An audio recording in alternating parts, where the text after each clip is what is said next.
예전에 그 어떤 여자분인데 그 쉬는 시간마다 저하고 그 건물 옥상에 가서 담배 같이 피신 분이거든요. 근데 5월 달에 모의고사를 보더니 30몇 점이 나왔다는 거예요. 열심히 하셨는데 수업도 잘 듣고 대답도 열심히 하시고 본인 열심히 했다는 거예요. 근데 30몇 점 나왔대요. 근데 저한테 그런 거 담배 피는데 도대체 뭘 가르친 거야? 이러는 거예요. 진짜로? 네, 진짜로. 대놓고 그렇게 들어본 게 처음이었거든요. 근데 아직도 기억을 해요. 그래서 제가 뭐라고 했냐면, 그럼 뭘 배운 거예요? 그런데 그분이 결국 그의 시험에서 아주 우수한 점수를 합격했어요.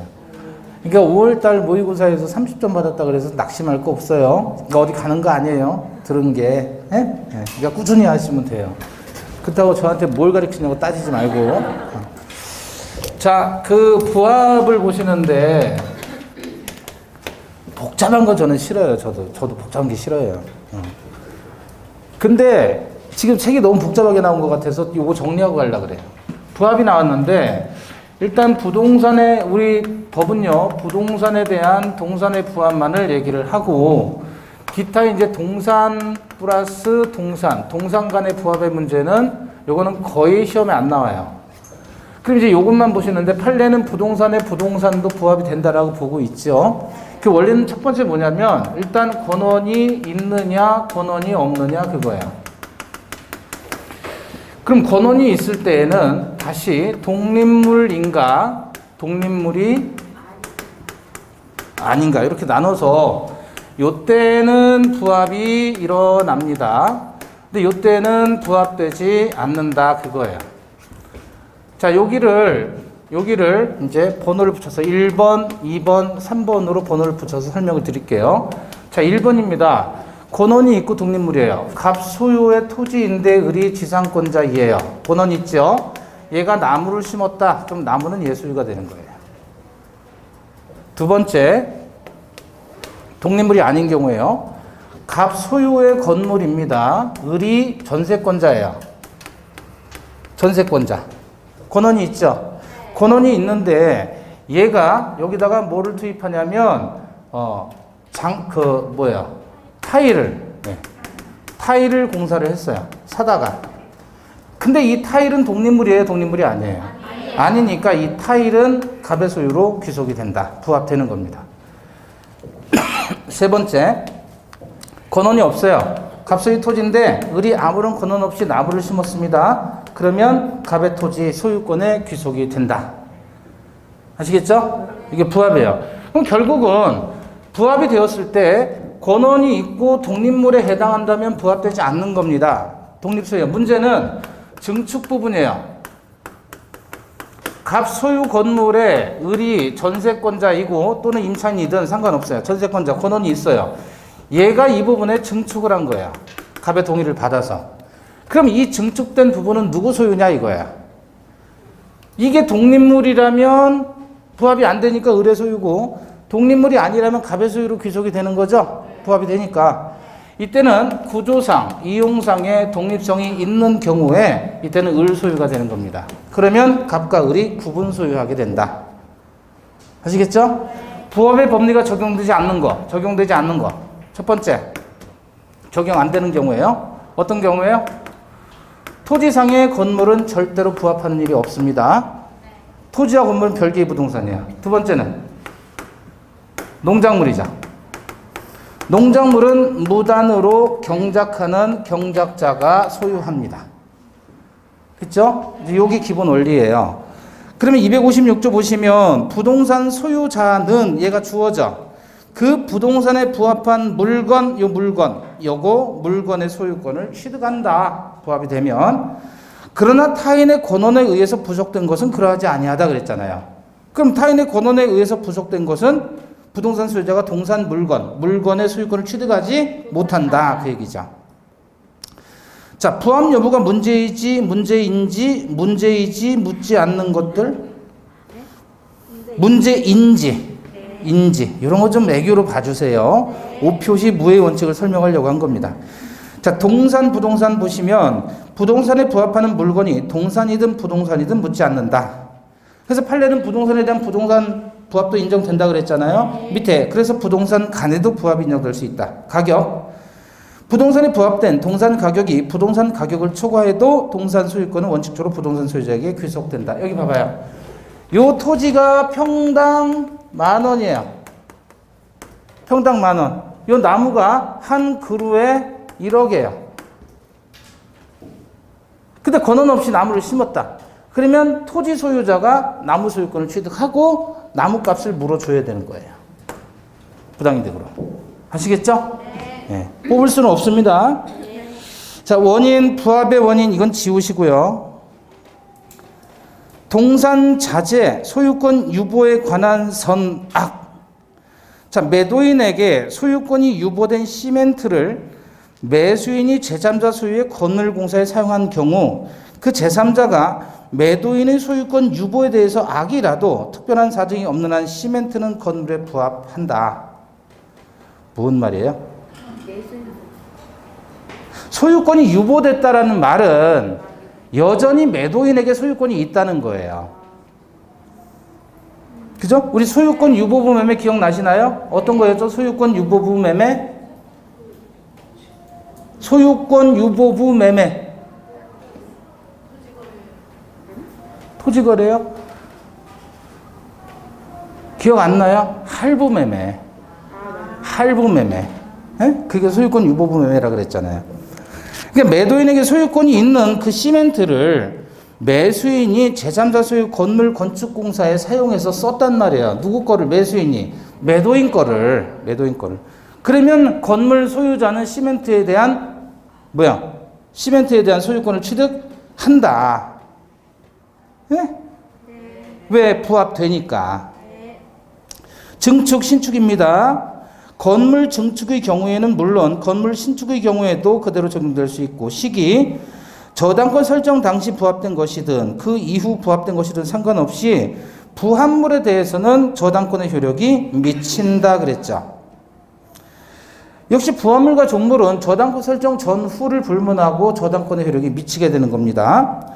경매평가 보시면 경매의 목적이 되고 안 되고는 경매 절차에서 의 평가 목록으로 결정되는 것이 아니고 부합되는가의 여부에 달린 것이다. 그래서 건물에 증축된 부합된 증축 부분이 경매 절차에서 경매 목적물로 평가되지 않은 때 그랬죠. 건물에 부합된 증축 부분이라 그랬죠. 네. 그럼 증축 부분이 독립성이 있다는 얘기예요? 독립성이 없다는 얘기예요? 독립성이 없다는 얘기죠. 네. 증축 부분에 독립성이 없다는 얘기예요. 부합됐다 그랬으니까. 네. 부합됐다라는 것은 두 개가 붙어버린 거예요. 그걸 뭐라고 표현하죠? 훼손하지 않으면 분리할 수 없거나 분리에 과다한 비용이 소요되는 경우. 그게 부합이란 말이죠. 부합의 뜻이. 그러니까 부합된 증축 부분이라는 말은 이 증축 부분이 독립성이 있다 없다? 없다. 따라서 건물을 경매 목적물로 매수인 낙찰을 받으면 증축 부분도 당연히 취득한다 못한다? 한다는 뜻이에요. 독립 부분이 아니니까. 자, 의 보시면 소유자를 달리하는 두 개의 물건이 부합, 부착, 합체하는 것 또는 그로 인해서 한 개의 물건으로 되는 것, 이렇게 두 개가 뭉쳐져서 하나의 물건이 됐다 이렇게 이해하시면 되고, 넘겨보시고 요건 부합의 정도입니다. 두 개가 붙었는데요. 훼손하지 않으면 분리할 수 없거나 분리에 과다한 비용이 소요되는 경우. 부합의 원인 묻지 않는다 그랬죠. 인공적이든 자연적이든 중요하지 않고요. 부합물, 이것도 나온 거잖아요. 부동산에 부합하는 물건은 동산은 물론 부동산 포함되고요. 부합 위에 주유소의 지하에 매설된 유류 저장 탱크, 기름통이죠. 네. 여러분 주유기 보셨죠? 네. 그 바닥이 어때요? 초록, 녹색이죠, 녹색. 네. 그 왜 그럴까요? 왜 녹색일까요? 방수 처리한 거잖아요. 네. 그럼 그 주유기 밑에는 뭐 있어요? 기름통이 있는 거예요. 기름통을 뭐라 그래요? 유류 저장 탱크라고 하는 거예요. 그래서 여러분 주유하는 그 트럭 보셨죠? 주유차. 거기 기름통 싣고 다니잖아요. 그 기름통처럼 그 밑에 통이 있는 거예요. 주유통이, 기름통이. 그걸 유류 저장 탱크라고 합니다. 그 다음에 권한 없는 자가, 여기 봐봐요. 자, 그러면 갑소유 토지인데요. 을이 임차인이에요. 갑소유 토지인데 을이 임차인이래요. 그럼 임차인은 토지에 대한 권한이 있어요, 없어요? 있죠? 근데 임차인의 승낙만을 받아 병이라는 사람이 허락을 받았어요, 사용을. 그래서 여기다 나무를 심었다. 그러면 얘가 권한이 있다면은 이거는 병소유가 되는 거고, 권한이 없으면 어떻게 돼요? 갑소유가 되는 거죠. 권한 있는 거예요, 없는 거예요? 네? 자, 여기서 이제 여러분이 알고 있는 지식을 동원하자고요. 나는 가진 지식이 없어 그러지 말고. 그럼 을이 임차인이 어쨌든 얘는 권한이 있는 상태인데 얘가 지금 얘한테 이 땅을 사용하도록 승낙을 해줬다 그랬죠? 그럼 뭐 한 거죠? 전대차 한 거죠? 임차권의 전대나 양도는 임대인의 동의가 있어야 돼요, 없어야 돼요? 있어야 되죠. 근데 동의한 적이 없죠? 그럼 얘 입장에서는 무단전대죠. 따라서 얘 입장에서는 권한이 있는 거, 권한이 없는 거? 그렇죠. 권한이 없죠. 그러면 어떻게 된다? 부합된다. 그죠? 예. 자, 그래서 부합 위에 권한이 없는 자가 토지 소유자의 승낙을 받음이 없이 임차인의 승낙만을 받아 토지에 나무를 심었다. 그러면 부합된다. 왜냐하면 무단전대로서 임대인의 동의가 없었기 때문에. 자, 다 설명드린 거고요. 보상 청구 보시면 부합의 효과에서 보상 청구. 부합으로 인해서 소유권을 상실한 자는 부당이득의 요건이 충족되는 경우에 보상을 청구할 수 있다. 그 다음에 두 번째는 없어도 돼요. 두 번째는 지우시고 세 번째가 문제인데, 매수인이 제3자의 도급계약에 따라 매도인의 소유권이 유보된 자재를 제3자의 건물에 부합한 경우 제3자가 도급계약에 의해서 제공된 자재의 소유권이 유보된 사실에 관해서 선의무과실이라면 선의취득의 경우와 마찬가지로 제3자가 그 자재의 귀속으로 인한 이익을 보유할 수 있는 법률상 원인이 있다고 보면 상당하므로 매도인으로서는 보상 청구를 할 수가 없다. 즉 선의취득했다 그 얘기예요. 근데 도대체 무슨 말인지 모르겠죠? 여기 봐봐요. 이게 현대 엘리베이터예요. 현대 엘리베이터. 그래서 얘가 엘리베이터를 팔아요. 누구에게? 을에게. 근데 얘가 병과 도급계약을 체결합니다. 얘가 건축주, 도급인이고 얘가 건축업자예요. 그러니까 얘가 뭐예요? 수급인. 무슨 뜻인지 아시겠죠? 이자가 건물 지으라고 의뢰해서 건물을 지었단 말이에요. 건물을 지었는데 누가? 건축업자가. 근데 건물에 엘리베이터가 들어가야 될 거 아니에요. 그래서 얘한테 엘리베이터를 사다가 여기다 준 거예요. 그럼 돈은 바로 줬으면 아무 문제가 없는데 얘가 돈을 어떻게 했어요? 할부로 한 거예요. 할부로. 소유권이 현대 엘리베이터에 유보된 형태로서 샀단 말이에요. 그러니까 10개월 나눠서 할부를 해야 되죠. 얘를 10개월 했다 그러면 10개월 나눠서 이제 이게 뭐 엘리베이터가 1억이다 그러면 한 달에 1,000만 원씩 이렇게 해서 10개월 나눠서 줄 거 아니에요. 예를 들면 저는 엘리베이터가 얼마인지 모르잖아요. 그러면 이렇게 해서 소유권이 유보된 그 엘리베이터를 여기다 갖다 부착을 시켜놨네요. 부합이 되었죠. 근데 문제는 얘한테 건설 대금을 받고 공사 대금을 다 받고도 얘한테 돈을 못 준 거예요. 그러니까 어떻게 해요? 얘가 야, 그 엘리베이터 내 거야. 소유권이 나한테 유보된 거야. 얘가 돈을 다 안 줬으니까 나는 그 뜯어갈란다 라고 뜯어간다고 주장할 수가 없다. 왜? 왜? 부합이 됐으니까. 이해되셨어요? 네. 그럼 보상 청구해달라. 엘리베이터 값을 네가 보상해달라. 그건 얘한테 얘기하지 얘한테 얘기할 건 아니잖아요. 네. 계약상으로는 얘가 엘리베이터 값을 줘야 되는 것이지 얘하고는 상관이 없는 거죠. 네. 이해되셔요? 네. 따라서 보상 청구도 할 수 없다는 거예요. 왜? 그러면 이 엘리베이터는 누가 소유하느냐? 선의취득했다 그 얘기예요. 이해되셨죠? 자, 그럼 거기 보세요.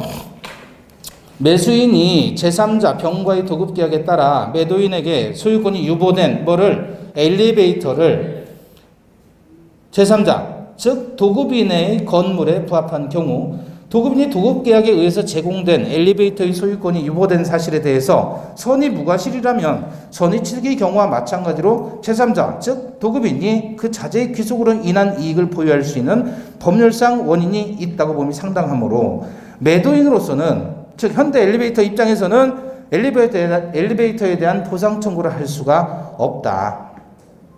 아시겠죠? 자, 그 다음에 토지의 부합 여부, 건물 보시면 건물은 토지에 부합하지 않는다 그랬죠? 농작물, 무단, 권한 없이 무단으로 타인의 토지에 농작물을 심은 경우에도 그 농작물은 토지에 부합하지 않고 누구에게? 경작자에게. 그래, 농작물하고 수목은 다르죠? 수목은 부합합니다. 자, 건물의 부합인데 임대인의 승낙이 없었어요. 독립성 불문하고 임대인 소유가 되고 이때는 비용상환 청구 문제로 갑니다. 증축했을 때. 자, 임대인의 승낙이 있었어요. 이번에 임대인 승낙이 있었어요. 그럼 권한이 있는 거죠. 그런데 독립성이 없으면 어떻게 되죠? 부합되는 거고, 독립성이 있으면 임차인의 소유로 간다.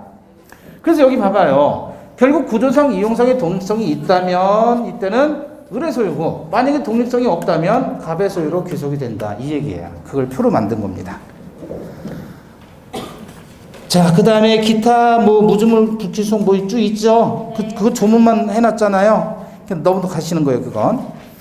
134페이지 의 보시면 소유물 반환 청구자. 자, 소유물 반환 청구권, 아까 우리 전반청과 소반청의 차이점 세 가지 뭐였어요? 전반청은 침탈 시에만 인정된다. 두 번째, 1년의 제척기간은 출소기간의 세 번째, 선의 특별승계인에게 행사할 수 없다 그랬죠? 자, 이번에 소유물 반환 청구. 여기 보시죠. 주체가 소유자고요. 점유자에게 뭐 할 수 있다? 반환을 청구할 수 있다. 점유자가 점유할 권리가 있는 경우라면 반환을 뭐 할 수 있다고요? 거부할 수 있다. 여기 213조예요. 전문 나와 있나요? 아니요. 안 나와 있어도 그냥 그렇게 이해하시고, 네. 전문 안 나와 있네요. 자, 다시. 소유자는 그 소에 속한 물건을 점유한 자에 대해서 반환을 청구할 수 있다. 그러나 점유자가 점유할 권리가 있는 경우에 반환을 거부할 수 있다. 여기 213조 내용이에요. 그러면 소유물 반환 청구의 주체는 누구예요? 소유자. 상대방이 되는 사람은 누가 되죠? 점유자. 어떤 점유자? 직접자. 직접 점유자, 간접 점유자 전부 다 반환 청구 상대방이 되는 겁니다. 다만 누구는 아니다. 보조자. 점유 보조자는 반환 청구 상대방이 되지 않는다. 그럼 예컨대 갑이라는 자가 소유자인데 을이라고 하는 도인에게 반환 청구할 수 있나요? 네. 있죠. 갑이라는 소유자가 병이라고 하는 적법한 임차인에게 기간이 만료되지 않았는데 반환 청구할 수 있나요? 없나요? 왜 없어요? 점유할 권리가 있어요. 점유할 권리가 있으니까 반환을 거부할 수 있는 거예요. 점유할 권리가 없다면 반환해야 되는 것이고. 그죠? 그럼 이 점유할 권리는 뭐가 있느냐 그거죠. 점유할 권리에는. 뭐가 있어요? 지상권. 지역권은 아니죠. 얘는 점유할 권리가 아니잖아요. 또 전세권. 또 임차권 바로 넘어가요. 유치권도 점유할 수 있나요? 네. 질권도 점유할 수 있나요? 네. 저당권 점유할 수 있나요? 아니요. 동시 이행의 항변권으로 점유할 수 있죠. 그죠? 임차권 등으로 점유할 수 있잖아요. 그러니까 이런 것들이 점유할 수 있는 권리예요. 또 시효 완성자 점유할 수 있죠? 시효 완성하면 예, 점유할 수 있잖아요. 또 분묘 기지권을 취득한 사람도 점유할 수 있는 거죠. 예. 그런데 그래요. 갑이 매도인인데 을이 매수인이에요. 점유를 했어요. 대금 다 줬습니다. 근데 등기는 아직 넘겨주지 않은 상태예요. 그래도 소유자는 누구? 갑이죠. 네. 이게 매우 어려운 문제죠. 얘가 소유자가 되려면 등기해야 소유자이죠. 그럼 아직도 소유자는 누구? 자, 얘가 소유자예요. 점유자는 누구? 반환 청구한다면 일단은 이놈이 또라이죠. 돈 다 받아놓고 지가 오히려 등기해줄 의무가 있는데 오히려 지금 소유물 반환 청구한단 말이에요. 그러면 얘가 점유할 권리가 있다면 반환을 거부할 수 있겠죠? 어디 있어요?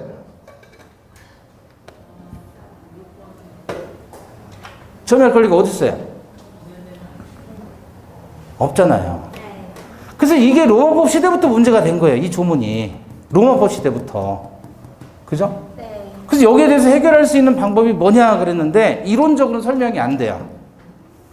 그래서 판례가 이 사건이 나왔을 때 판례는 뭐라고 했냐면 매수인의 지위가 점유할 권리에 해당한다. 이렇게 봐요. 억지로. 논리는 없어요.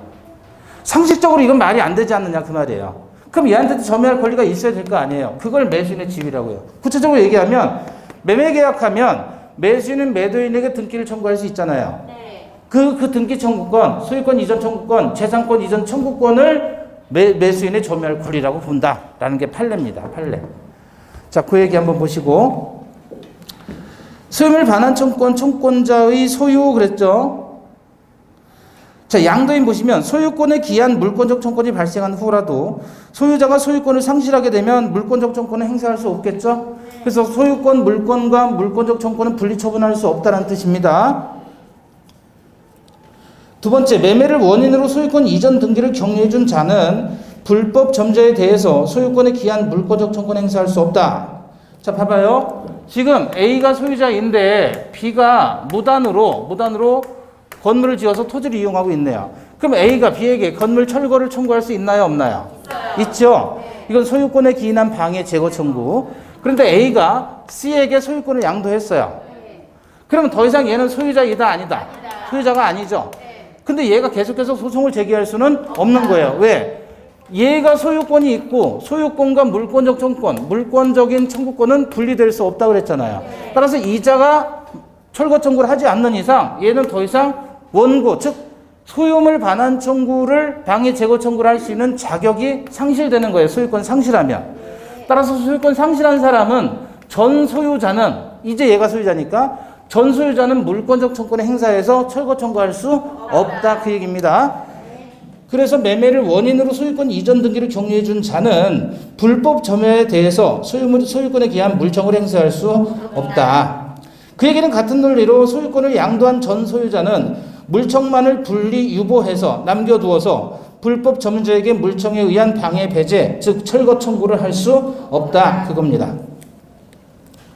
자, 미등기 매수인 내려가시고 명의신탁자 밑에 미등기 매수인. 미등기 건물의 매수인은 건물의 매매 대금을 전부 지급한 경우에도 건물이 불법 점유자 대에 직접 소유물 반환 청구를 할 수가 없다. 자, 이게 무슨 말이냐면 갑이 신축했어요.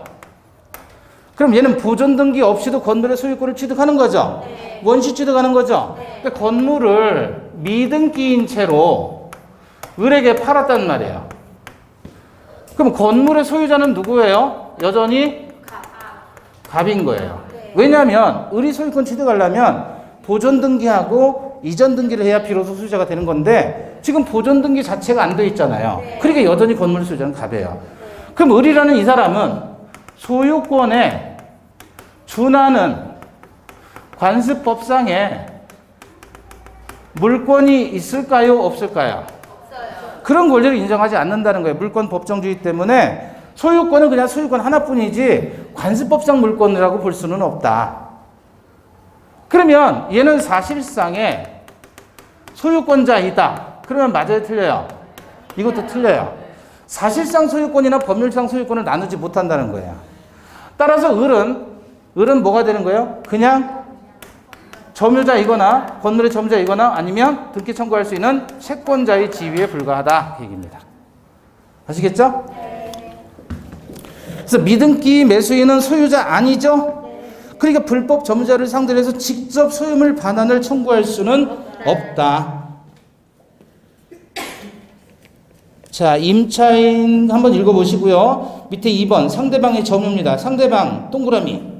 소유자는 소유물을 불법 점유한 사람의 특별 승계인에 대해서도 반환을 청구할 수 있다 그랬죠? 전반적은 안 됩니다. 근데 소반적은 특별 승계인에 대해서도 반환 청구할 수 있고요.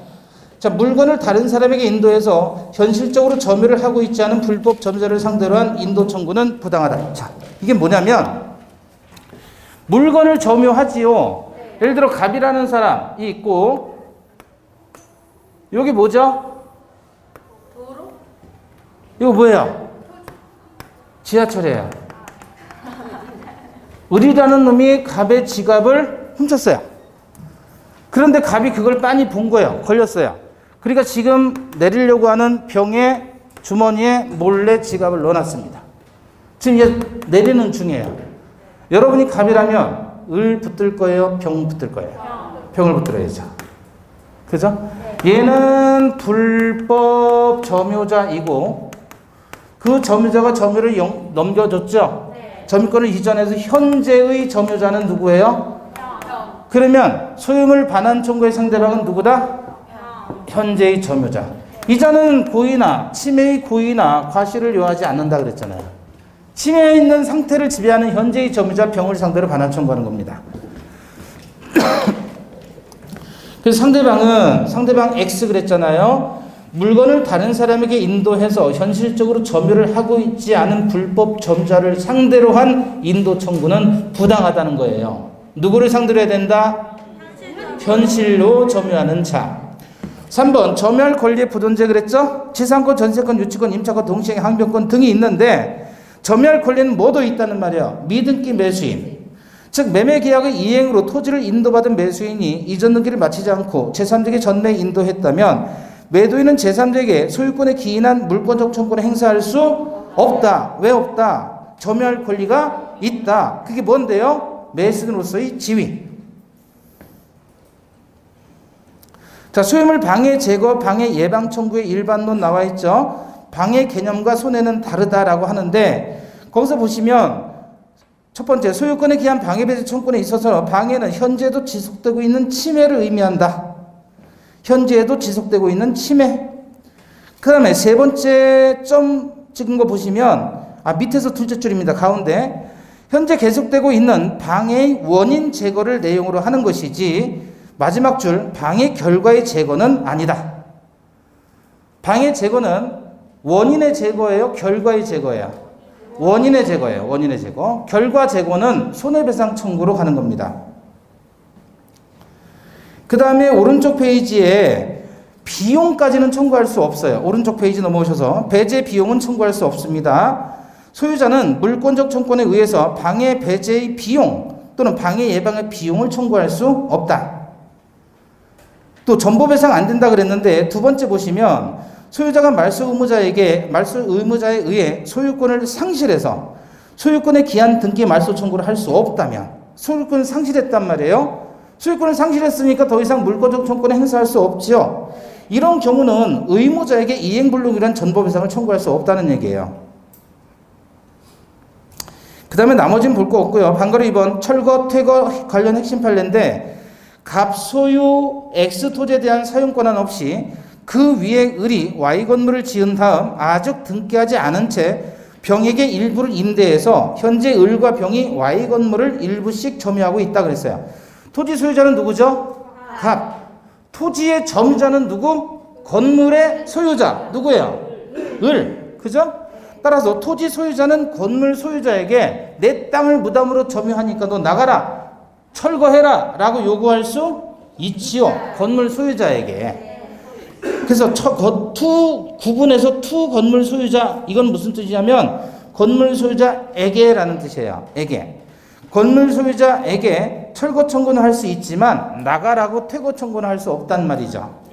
그런데 임차인에 대해서 즉 건물의 점유자에 대해서는 철거 청구는 할 수 없죠. 임차인은 건물을 점유하는 사람이지 토지를 점유하는 게 아니죠. 그리고 건물에 대해서는 아무런 권리가 없어요. 사용권만 있지. 대지의 점유자는 누구라 그랬죠? 건물의 소유라고 했죠. 그러니까 세입자에 대해서 임차인에 대해서는 철거 청구를 못하고요. 얘한테는 철거하기 위해서 나가라 라고 퇴거 청구는 할 수 있다는 얘기입니다. 자, 다음에 관련 판례 밑에 보시면 갑 소유의 토지 위에 무단으로 건물을 축조한 을이 병에게 건물을 매도한 후 매매대금을 전부 지급받고 인도했는데 건물이 미등기래요. 자, 원칙 건물 소유자 등기 명의자. 원래 건물 소유자는 등기 명의자이지요. 자, 근데 예외 보시면 갑은 병을 상대로 건물의 철거 및 인도를 청구할 수 있다. 또 타인 토지에 무단으로 신청된 미등기 건물을 매수해서 대금을 지급하고 점유하는 자. 건물 철거 청구의 상대방이 될 수 있다. 이게 도대체 뭔 얘기예요? 여기 봐봐요. 지금 미등기 건물을 매수했지요. 네. 얘는 건물 소유자 이다 아니다 을은? 아니다. 네. 그럼 건물에 대해서는 소유권에 준하는 간접성의 물건도 없고요. 사실상 소유권이라는 권리도 인정할 수가 없어요. 따라서 건물 소유자는 누구의 오롯이? 갑인 거예요. 그러면 이 건물에 무단으로 점유를 한다. 그럼 이 점유하는 병에 대해서 반환 청구할 수 있는 사람은 누구? 갑이죠? 네. 얘가 소유자니까. 네. 그럼 이렇게 반환을 청구하게 되면 얘는 직접적으로 반환 청구 못하죠? 네. 물건이 없으니까. 따라서 을은 갑을 대위해서 반환을 청구할 수 있을 뿐이다 이거야. 여기까지 이해돼요. 되는데 문제는 토지 소유자 입장에서 대지에 대한 권리가 없는 채로 갑이 건물을 지은 거예요. 대지에 대한 권리가 없는 채로. 그럼 이 X라는 사람은 철거를 청구하게 되는데 철거 청구의 상대방이 누가 되느냐 이거죠. 자, 토지의 소유자는 봐봐요. 토지의 소유자는 토지를 점유하는 자에게 토지를 반환 청구하는 거겠죠. 토지 소유자가 건물 점유자에게 토지 반환 청구한다 말이 안 되는 거예요. 지갑 소유자가 지갑 점유하는 자에게 지갑을 반환 청구하는 거예요. 그죠? 여기까지 이해됐죠? 그러면 토지 소유자는 누구? X. 토지의 점유자는 누구? 토지의 점유자. 자, 우리 원칙은 뭐라고 했어요? 대지의 점유는 누구? 그렇죠?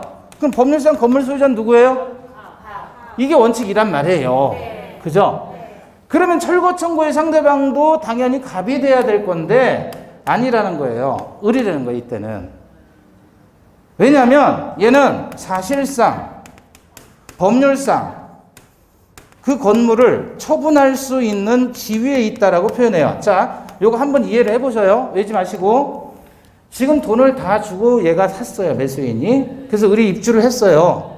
그러면 을이 이 건물을 자기가 다른 사람에게 팔아먹어요. 그래도 돼요? 네. 그럼 갑은 기분 나쁠까요? 안 나쁠까요? 나쁠 게 없죠. 지는 팔았으니까. 사실상으로도 법률상으로도 저 건물을 처분해도 되는 사람 누구? 을인데 뒤집어서 자, 얘가 지금 돈 다 주고 입주를 했어요. 등기는 못한 거예요. 미등기니까. 그런데 얘가 살고 있는데 이놈이 건물을 다른 사람에게 팔아버려요. 가만히 있어요? 안 가만히 있어요? 안 가만히 있죠. 아니 법률상 소유자가 아직도 자기라고 해도 오히려 이놈은 얘한테 등기를 넘겨줄 의무가 있는 자인데 이놈이 다른 사람에게 처분을 했다? 말이 안 되는 거잖아요. 그러니까 이론적으로 가면 토지 소유자가 토지를 점유하는 자 누구? 갑을 상대로 철거 청구를 해야 될 것 같지만 현실적으로도 법률적으로도 이 건물에 대한 적법한 권리를 가진 사람은 누구? 매수인이다. 그래서 뭐라고 표현했어요? 사실상 법률상 처분해도 될 지위에 있는 사람은 미등기 건물의 매수인. 아시겠죠? 그래서 137페이지에서 건물 철거 처분권에서 원칙은 건물 소유자, 이 사람은 누구예요? 대지의 점유자. 그렇지만 예외적으로 이 경우라면 이때는 누구란 말이야?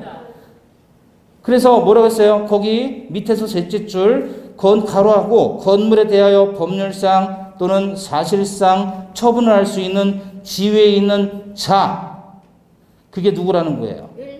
예.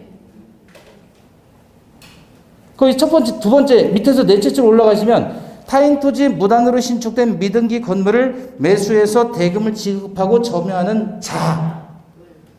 그 점유하는 자 밑줄 확 빼시고 뭐라고 써요? 미등기 건물의 매수인 이렇게 쓰셔요. 자, 그 다음에 공동소유입니다. 공동소유 가보시면 이제 공유부터 나오는데 262조 물건이 지분에 의해서 수인의 소유로 된 때의 공유다 그랬죠. 그러니까 합유 총유도 있어요. 공유 합유 총유도 있는데 한번 보시죠. 144페이지 합유. 수인이 조합체를 이루어 물건을 소유하는 공동소유 형태를 뭐라고 해요? 합유. 조합은 동그라미 하시고 조합이 뭐죠? 조합 동업계약이에요. 동업계약.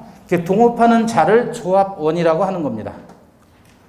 동업하는 계약을 무슨 계약? 조합계약. 예? 종업계약. 동업하는 계약. 총유 보시면 오른쪽에 총유는 법인 아닌 사단, 비법인 사단 또는 권리 능력 없는 사단. 예를 들어 뭐가 있죠? 종중 교회. 종중. 종치네. 종중. 교회. 이게 권리 능력 없는 사단이고 이들이 집합질서 물건을 소유하면 총유다 이렇게 표현한다 그랬죠. 다시 공유 다시 와보시면 근데 이제 공유물에 있어서 지분에 비해서 지분 비율, 탄력성, 처분의 자유 이런 건 쭉 보시면 되는데요. 그죠? 뭐가 문제냐면 공유가 문제가 나오면 사례 형태의 문제가 나오는데 거기서 보시면 공유자 간의 법률 관계에서 1번 공유물의 사용 수익은 어떻게 해요? 지분 비율로 사용 수익하죠? 근데 어떻게 해요? 전부를. 일부를 사용하는 게 아니라 전부를 사용합니다. 어떻게 사용한다고요? 지분의 비율로. 이게 무슨 뜻인지 이해를 하셔야 돼요.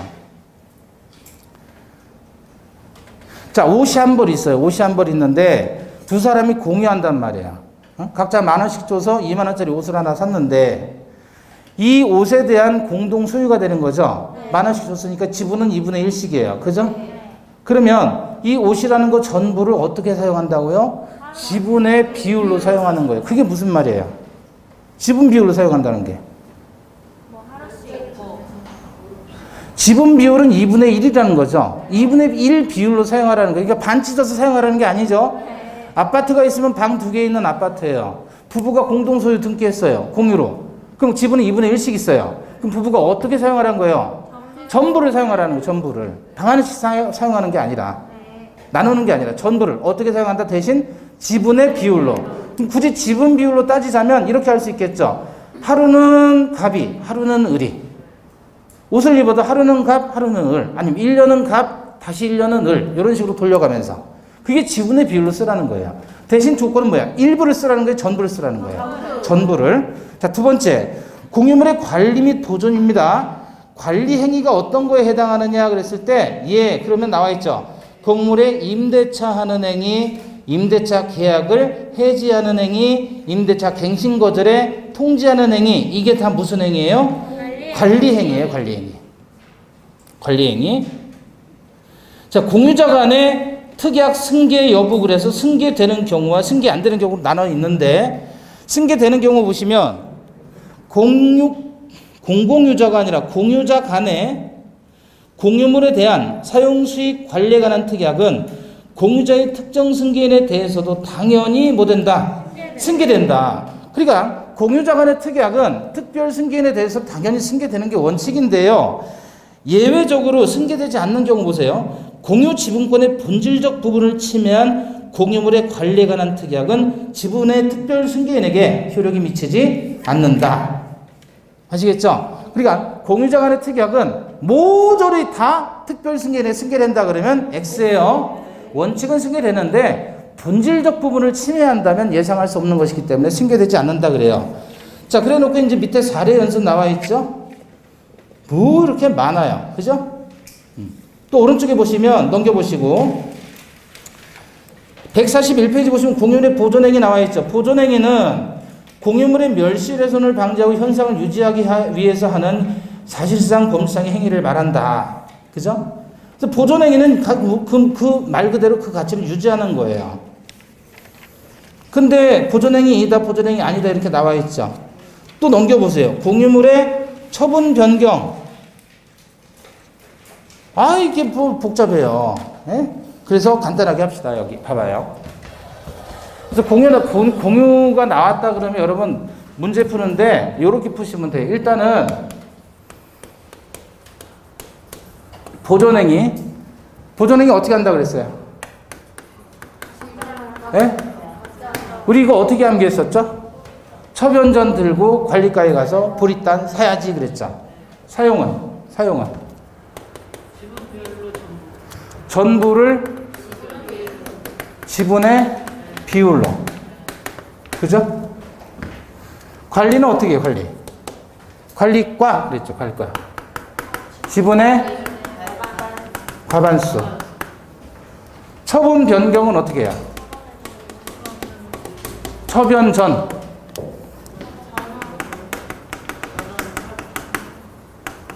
그래서 처변 전 들고 관리과에 가서 보리 한 단 사야치 암기했었잖아요. 처음 듣잖아요. 암기했죠? 그러면 이렇게 하고 도대체 그러면 보존행위야 뭐가 보존행위다 그랬어요? 같이 유지하는 네? 보존한 반환 청구, 방해, 제거, 청구 이런 것들은 다 보존행위해요. 보존행위에 해당하니까 어떻게 해요? 공유자가 각자 단독으로 할 수 있다. 그죠? 관리행위는 뭐가 있다고 그랬어요? 방금 전에. 예? 임대차 하는 것도 관리행위죠. 임대차 해지하는 것도 관리행위죠. 그죠? 또 갱신, 거절에 통지를 하는 것도 관리행위다. 그러니까 이런 거 하려면 뭐가 필요한 거예요? 공유자의 과반수 그러면 X죠. 지분의 과반수. 처분이나 변경에 해당하는 건 뭐가 있을까요?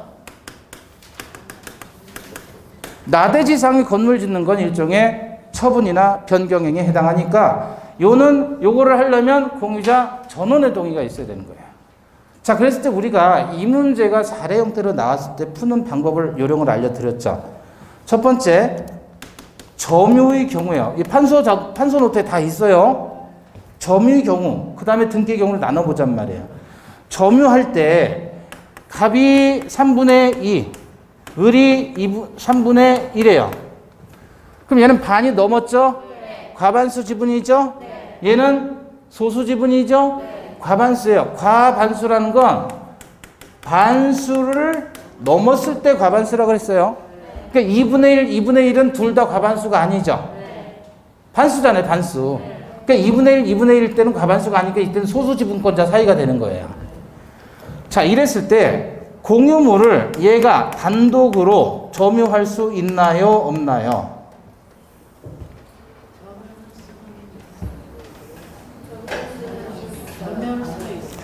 자, 봐봐요. 그러면 단독으로 점유하는 것은 어떤 행위에 해당하는 거예요, 지금? 사용이에요? 사용이에요? 자, 이건 관리에 해당하는 거예요. 단독 점유는. 갑하고 을하고 부부예요. 지분이 2분의 1이에요. 그죠? 그러면 아파트를 한 채 공동 소유한다. 그러면 전부를 사용해요? 일부를 사용해요? 전부를. 다만 어떻게 한다? 지분의 비율로. 그럼 지분의 비율로 사용해야 되는데 1년씩 돌아가면서 사용하든 하루씩 일주일씩 돌아가면서 사용하든 이렇게 지분의 비율로 사용해야 되는데 갑이 을과 의견이 맞지가 않아요. 사용에 대해서. 을은 안방, 갑은 작은 방이라고 을이 주장하는데 갑은 자기가 안방, 을이 작은 방이라고 주장을 해요. 서로 의견이 안 맞죠? 그럼 어떻게 해야 되죠, 결국? 응? 어떻게 해야 돼요? 의견이 안 맞으면. 공유자 간의 사용에 대해서 의견이 안 맞으면 어떻게 해야 돼요? 네? 공유물 분할 들어가야 돼요. 처분하든지 분할을 해야 돼요. 의견이 안 맞으면. 무슨 뜻인지 이해됐어요? 그럼 예를 들어 남편 지분이 이거는 이제 부부니까 문제가 없는데 남편 지분이 경매로 넘어갔단 말이야. 얘하고 이 아내하고 의견이 안 맞아요. 공유자가 됐는데 얘는 경매로 샀어요. 그럼 어떻게 해요? 그렇죠. 사용 수익에 대한 합의가 안 되는 거 아니에요. 그죠? 그래서 결국 두 부부 사이에도 반씩의 지분을 가지고 있다면 단독 점유하는 것에 대해서는 뭐예요? 협의가 아니 협의가 되면 문제가 없잖아요. 근데 협의가 안 되면 처분밖에 안 되는 거예요. 그죠? 그러니까 결국 관리로 가는 거예요. 왜냐하면 이 중에 한 사람이라도 반수가 넘어가는 순간 그 사람이 결정할 수 있는 거거든요. 소수 지분권자는 단독으로 결정을 못 해요. 단독 점유를 못 한단 말이에요. 다시 말하면 단독 점유하는 것도 뭐의 문제다? 관리의 문제다. 그럼 얘는 과반수니까 단독으로 점유해도 된다, 안 된다? 단독으로 점유해도 되는 거죠. 그러면 얘도 지분은 있죠. 근데 얘가 단독으로 점유해서 사용한다 그러면 그 사용료를 받아야 될 거 아니에요. 그럼 얘한테 지분 비율로 부당이득 반환 청구를 하게 된다.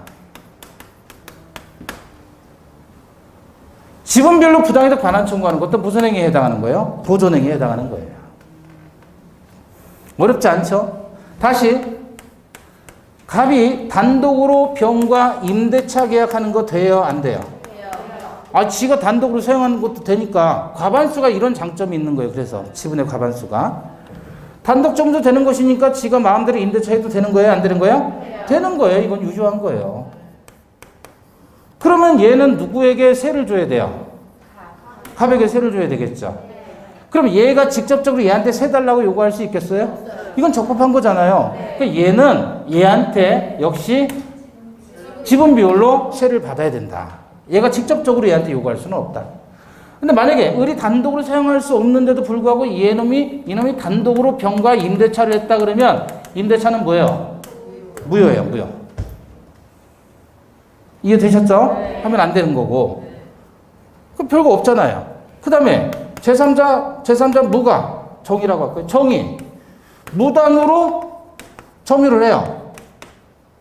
아무 연고도 없는데 이놈이 와가지고 갑과 을이 공유하는 토지를 무단으로 점유한다 그래.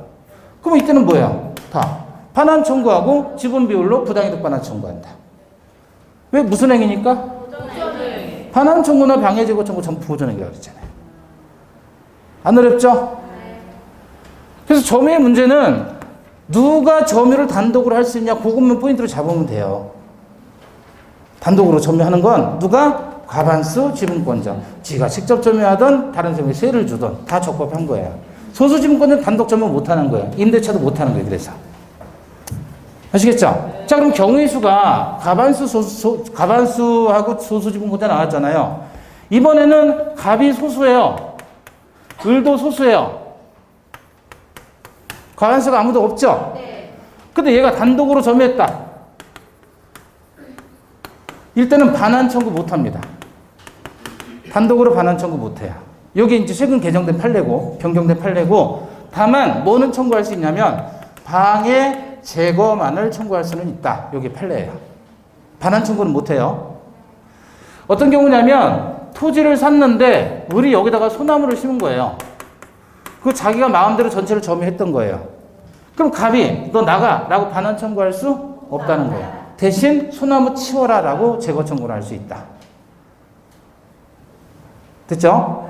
그러니까 여기서는 누구도 단독으로 전부 사용을 못하는 거예요. 그럼 2분의 1 가지고 있다고 해서 그럼 얘가 나 반만 쓸게 나도 반만 쓸게 이렇게 할 수 있어요 없어요? 안 되는 거예요. 사용은 전부를 지분의 비율로. 공유물 분할하지 않는 이상 네 집은 2분의 1, 내 집은 2분의 1이니까 우리 반씩 쓰자 라는 거 안 된다고요. 사용은 어떻게 알아? 전부를 단지 자기 마음대로가 아니라 지분 비율로. 자, 문제는 이제 첫 번째 점유를 봤죠. 두 번째는 등기를 봐요. 갑이 3분의 1 지분이고 3분의 2 지분이고 을이 3분의 1 지분이에요. 그럼 이 경우에 갑이 단독 명의로 등기를 할 수 있을까요? 없을까요? 없죠. 그런데 했어요. 그럼 이건 무효, 유효? 예? 을의 지분 비율 범위 내에서만 무효지 갑의 지분 비율 범위 내에서는 유효입니다. 단독 등기하면. 을 명의로 단독 등기해도 결과는 마찬가지예요. 을의 지분 비율 범위 내에서는 유효, 갑의 지분 비율 범위 내에서는 무효니까 일부 말소를 해야 돼요. 이렇게 되면 얘가 얘한테 일부 말소를 청구하는 것이고 단독 등기하면. 갑이 마치 지가 전체에 대한 소유자인 양 병에게 처분을 했어요. 매매를 했어요. 전부를. 이 매매는 유효, 무효? 이것도 유효. 왜냐면 일부 타인의 권리 매매잖아요. 매매 자체는 채권행위니까 채권행위는 유효한 거예요. 그러면 등기에 대해서 병명의로 등기가 됐다. 단독 명의로 등기가 됐다. 그러면 역시 어떻게 돼요? 일부 무효죠, 일부. 일부 무효. 그러니까 갑의 지분 비율 범위에서는 유효고 을의 지분 비율 범위에서만 무효다. 따라서 일부 말소 청구하는 거예요. 어렵지 않죠? 점유는 받고 이건 사용하는 문제고 등기하는 문제를 보는 거예요, 지금. 그런데 정의라는 놈이 무단으로 등기를 했다. 그럼 어떻게 하죠? 예? 보존행위로서 전부 말소를 청구하는 거죠. 아무런 권리가 없으니까. 그래서 판소는 그림민법에 나와 있는 게 이거예요. 이렇게 해서 문제를 풀면 다 해결할 수 있어요. 아시겠죠? 그러니까 가반수냐 아니냐만 따지면 되는 거예요. 가반수는 지 마음대로 써도 되고 남한테 빌려줘도 되는 거고. 등기는 지가 전부 소유자가 아니더라도 팔면 전부 유효한 거예요. 타인의 권리에 매매니까. 다만 일부만 무효가 된다. 남의 권리 처분한 건 무효잖아요. 그렇게 푸시면 되겠습니다. 한번 그래서 쭉 읽어보시고 하나씩 맞춰보셔요. 네. 다음에 142페이지 보시면 공유물 분할입니다. 공유물 분할. 근데 이제 자세하게 써놓고 워낙에 공유와 관련된 사례가 많이 나오니까 여기서는 자세하게 써놨는데 결국 이거를 다 이해하려면 저거 하나 이해하시면 다 풀려요. 아시겠죠? 제가 칠판에 그린 거. 네. 자, 공유물 분할입니다. 1번 분할의 자유. 각 공유자는 언제든지 공유물의 분할을 청구해서 공유 관계를 종료시킬 수 있다. 언제든지요. 그래서 이게 공유물 분할 청구권이라고 하고 이건 무슨 권입니까? 형성권이에요. 형성권. 자, 268조 1항 보시면 분할을 청구할 수 있다 그랬죠. 그걸 법조문이 그렇게 써놓은 것을 뭐라고 표현하냐면 분할의 자유가 인정된다 그 얘기예요. 그러나 5년 내의 기간으로 분할하지 아니할 것을 약정할 수 있다. 그래서 불분할 특약을 당사자 간에 할 수 있는데 특약도 몇 년? 5년. 왜 5년? 불분할 특약 5글자 5년. 그래서 밑에 보시면 분할금지 약정 5년 내 기간으로 불분할 특약을 할 수 있다. 등기된 분할금지 특약은 지분권의 승계인에게도 효력이 미치고 분할금지 약정도 갱신할 수 있는데 역시 갱신해도 몇 년? 5년을 넘지 못한다. 이게요 5년이라고 하는 게 여담으로 제가 얘기 드렸지만 절도죄도 5년 이하의 징역, 사기도 5년 이하의 징역, 공유물 불분할 특약도 5년. 그럼 5년이 어떤 의미가 있겠느냐 그거예요. 5년이 의미가 있을까요 없을까요? 있어요. 어떤 업에 들어가잖아요. 특히나 배 타보셨어요? 배? 안 타보셨어요? 근데 배 타는 일을 하는 사람들 있잖아요. 네. 누구예요? 해기사라고 해요. 해기사라고 하는 사람들이 자격증을 따가지고 이제 배를 타는 거예요. 그래서 원양어선도 뭐 타고 이렇게 하는데 배 위에서 생활하는 최대 기간이 5년을 못 넘는데요. 5년을. 왜냐하면 이 5년이 넘어가면 사람이 미친대요. 물론 며칠은 또 무태 내려와서 생활할 수도 있겠지만 배 위에서 생활하는 게 주잖아요. 그게 5년을 못 넘어간다. 대다수 3년이면 끝난대요. 다 내려온대요. 뱃사람 하는 사람, 뱃일하는 사람들은 3년 이상을 타면 미쳐버린대. 근데 5년을 간다? 그러면 거의 죽음이래요. 뭐 생활을 못 한다는 거예요. 어떤 일을 할 때도 여러분 예를 들어 공인중개사 한다. 5년일 때가 제일 힘들대요. 예? 새로운 내가 직업을 찾아서 하는데 5년, 3년쯤 지나면 이제 익숙해지면서 슬슬 재미도 없어지고 5년 가면 거의 바꾸고 싶어 한다는 거예요. 징역사라도 5년 살면 5년을 넘어가면 좀 견딜만 하대요. 근데 5년 동안 죽을 맛이래요. 징역사라도. 그래서 다 5년이에요, 징역. 그래요. 그러니까 공유물 특약도 그런 식으로 그냥 갖다 붙이면 5년입니다. 근데 이건 갱신할 수 있다는 겁니다. 자, 분할 청구 안 돼요. 어떤 거냐면 집합 건물에 있어서 공용 부분 그리고 대지 이런 대지 집합 건물이 사용에 필요한 범위의 대지를 뭐라고 합니까? 이걸 법정 대지 그래요. 법정 대지. 경계에 설치된 경계표 등을 공유했을 때 요거 분할 청구하면 안 되겠죠?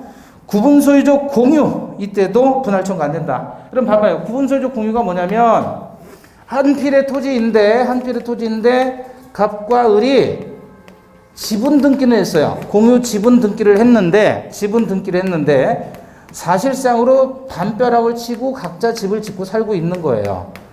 그럼 실제로 구분 소유하는 것 같잖아요. 근데 등기상은 공유로 등기가 돼 있는 거예요. 이걸 뭐라 그래요? 구분 소유적 공유. 갑의 지분이 빨간색이다라고 하면 갑의 지분은 전체에 퍼져 있는 거고 을의 지분 흰색이다 그러면 전체에 퍼져 있는 것이니까 서로 간에 지분을 맡겨놓은 거죠. 그래서 이걸 상호 명의 신탁이라고 한다. 그런데 이 상호 명의 신탁 내지는 구분소유적 공유 상태에서는 이미 분할이 돼 있는 상태잖아요. 그러니까 이런 경우에 새로이 분할을 청구하지 못한다는 얘기입니다. 그래서 구분소유적 공유의 경우에는 분할 청구 안 된다.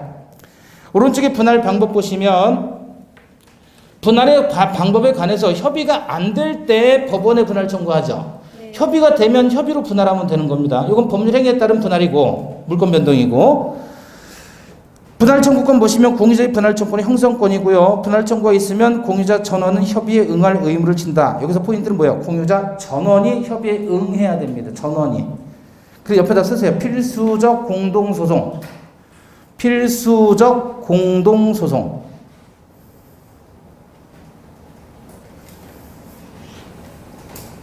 필수적 공동소송이란 말은 무슨 뜻이에요?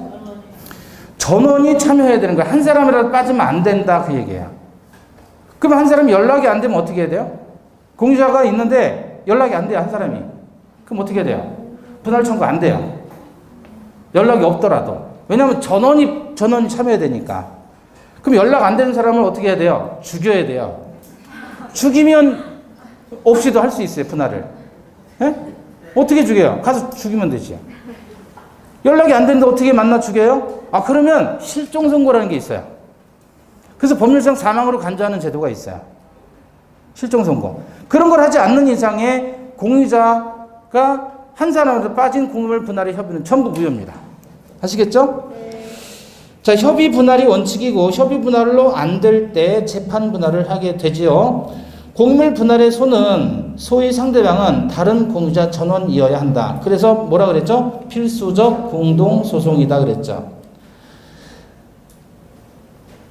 공유자 사이의 분할에 협의가 성립되면 더 이상 공유물 분할의 소는 허용되지 않겠죠? 협의가 되면 중간에라도 분할 청구를 해서 소송을 했어요. 서로 간에 의견이 안 맞아서. 근데 중간에 협의를 했어이 그럼 협의 분할이 되는 거잖아요. 그럼 재판상 분할은 청구할 필요가 없다. 재판상 분할을 보시면 세 번째, 재판에 의해서 공유물을 분할하는 경우 현물 분할이 원칙입니까? 대금 분할이 원칙입니까? 현물 분할이 원칙이에요. 대금 분할은 예외적으로 허용합니다. 자, 분할의 효과입니다. 분할이 되면 각 공유자는 분할된 부분에 대해서 협의 분할의 경우에는 등기했을 때 물권 변동하고, 협의가 안 돼서 재판으로 넘어갔을 때 재판상 분할할 때에는 판결 확정 시에 소유권을 취득하죠. 따라서 이 판결은 무슨 판결? 형성 판결 그랬죠. 공유물 분할의 효과는 소급하지 않고요. 자, 담보 책임인데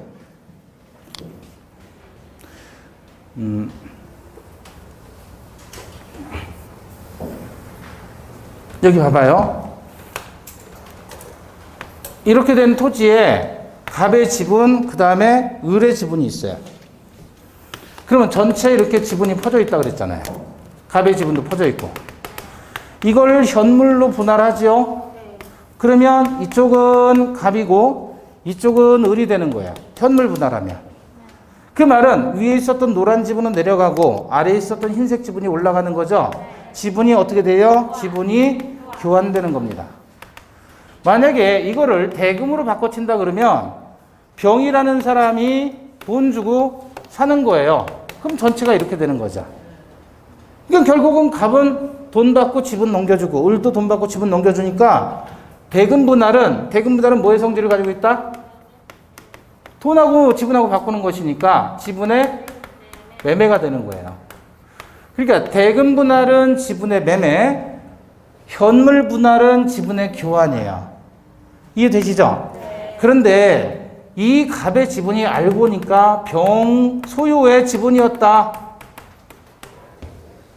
그럼 뭐가 된 거죠? 전부 얘 입장에서는 전부 타인의 권리에 교환이 됐잖아요. 알고 보니까 갑의 지분이 실제로는 병 소유이었다 그러면 얘 입장에서 지분을 얘한테 팔아먹은 거잖아요. 병이 아니라 정이라고 해봐요. 병에게 지금 지분을 팔아먹었죠. 돈 받고. 그런데 알고 보니까 얘 게 아니라 얘 거였단 말이에요. 그럼 얘 입장에서는 전부 타인의 지분의 매매가 된 거예요. 전부 타인의 권리의 매매, 일부 타인의 권리의 매매, 수량 부족, 일부 멸실, 용익권능의 제한, 담보권능의 제한, 이 5가지를 우리는 권리의 하자에 대한 담보 책임이라고 공부한 적이 없었어요. 그죠? 없었어요. 그래서 매매에 관한 규정이 준용되는 거, 담보 책임에 관한 규정이 그래서 준용된다 이렇게 얘기를 하는 거예요. 매수인이 손이라면 해제, 손배청. 악이라면 해제만 할 수 있고 손배청 못한다. 그게 여기에 그대로 가는 거예요. 자, 그래서 담보 책임입니다. 공유자는 다른 공유자가 분할로 인해서 취득한 물건에 대해서 지분 비율로 매도인과 동일한 담보 책임이 있다. 라고 규정한 게 그 얘기입니다. 그 다음에 지분상의 담보물권 마지막인데요. 이게 봐봐요. 자, 지분상의 담보물권이야. 여기 뭐죠? 공로, 공중이 통행하는 도로. 자, 이렇게 땅이 한 평 있어요. 땅이 한 평이 아니라 1000평 있어요. 1000평. 갑의 지분 2분의 1이고 을의 지분도 2분의 1이에요. 그럼 을이라는 사람이 1000평이에요. 그럼 평당 여기는 100만 원짜리예요. 그럼 1000평이면 얼마야? 예? 계산이 안 돼요? 맞아요? 1000평. 이런 거에 시간 보내지 말자고요. 그냥 그렇다고 해요. 자, 10억이에요, 10억. 평당 100만 원씩 잡고. 얘네들이, 그럼 얘 지분은 2분의 1이 있잖아요. 이걸 담보로 은행에서 돈 빌릴 수 있나요? 지분 담보로? 은행에서 돈 빌릴 수 있죠? 그래서 은행에서 예를 들어 얼마까지 빌려주겠어요? 5억. 그러니까 얘 값은 평당 100만 원이면 1000평이면 분할했을 때 아마도 500평 분할될 거 아니에요. 그죠? 그럼 5억까지는 어느 정도 빌려줄 수 있겠죠? 담보 가치가 나오잖아요. 그 좋아요. 4억까지 빌려줬어요. 그리고 저당을 잡은 거예요. 자, 문제는 공유물 분할은 둘이 자유롭게 할 수 있죠. 그죠? 그러니까 얘들이 협의를 해가지고 형제인데 보니까 협의를 해가지고 공유물 분할하자 그래서 분할했더니 을이 요만큼만 가지고 나머지는 전부 다 갑이 갖기로 협의 분할했어요. 그 요거 평수 보니까 요거 10평밖에 안 돼요. 10평이면 평당 100만 원씩이라고 했으니까 얼마 이거? 1000만 원이죠? 은행 얼마 빌려줬어요? 4억 빌려줬는데 현물 분할해서 보니까 요거밖에 안 되는 거예요. 그럼 1000만 원 팔아가지고 은행이 4억 못 받죠? 이럴 경우로 은행이 대비할까요? 대비 안 할까요? 대비하겠죠. 그래서 넉넉하게 4억 빌려주는 거예요. 그럼 어떻게 되냐? 얘네들이 이렇게 분할하면 어떻게 돼요? 그러면 여기에 2분의 1 저당권, 여기에도 2분의 1 저당권이 같이 가는 거예요. 아시겠죠? 그러니까 니들이 어떻게 분할하든지 간에 내 권리는 소멸하지 않는다 그 얘기예요. 자, 그래서 이걸 뭐라고 표현하냐면 지분상의 담보물권이라고 하는데 공유자의 1인이 그 지분의 저당권을 설정한 후 공유물이 분할된 경우 다른 약정이 없으면 저당권은 공유물이 분할된 뒤에도 종전의 지분 비율대로 공유물 전부의 위에 그대로 존속한다. 밑줄. 종전의 지분 비율대로 공유물 전부의 위에 그대로 존속한다. 뭐가 아니다? 저당권 설정자 앞으로 분할된 부분에 집중되는 것이 아니다. 여기 봐봐요. 그러니까 이렇게 분할됐을 때 이 저당권은 분할된 부분, 이 부분에 집중되는 것은 아니다 그 얘기예요. 그 은행이 그걸 다 미리서 계산을 했을 거 아니에요. 그렇죠? 어떻게 분할하는지 모르니까. 자, 여기까지입니다. 그리고 합유하고 총회는 볼 거 없어요. 아, 총회에서 하나만 좀 보시면 145페이지에서 교회 분열 있죠? 예, 그거 하나 보시면 돼요. 법인 아닌 사단인 교회가 사실상 두 개로 분열되면 분열되기 전 교회의 재산은 잔존 교인들의 총유. 잔존 교인들의 총유. 자, 그렇게 해서 오늘 진도 마치겠습니다. 수고하셨습니다. 감사합니다.